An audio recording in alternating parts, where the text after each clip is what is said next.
হবিগঞ্জ, ফেনী, মেহেরপুর ও সুনামগঞ্জ মুক্ত দিবস আজ। নানা আয়োজনে দিনটি উদযাপন করছে প্রশাসন ও জেলার মুক্তিযোদ্ধারা। সকাল 10টায় হবিগঞ্জের মুক্তিযুদ্ধের স্মৃতিফলক দুর্জয়ে শ্রদ্ধা নিবেদন করেন জেলা প্রশাসক, পুলিশ সুপার ও জেলা মুক্তিযোদ্ধা ইউনিট। ফেনীর মুক্তিযুদ্ধ স্মৃতিস্তম্ভে ফুল দিয়ে শ্রদ্ধা নিবেদনের মধ্য দিয়ে শুরু হয় দিনটির আনুষ্ঠানিকতা। এ সময় সেই দিনের স্মৃতিচারণ করেন মুক্তিযোদ্ধারা।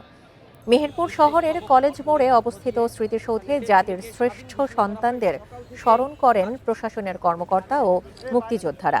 এ সময় বক্তারা নতুন প্রজন্মকে মুক্তিযুদ্ধের চেতনা ধারণ করে দেশপ্রেমে উজ্জীবিত হওয়ার আহ্বান জানান।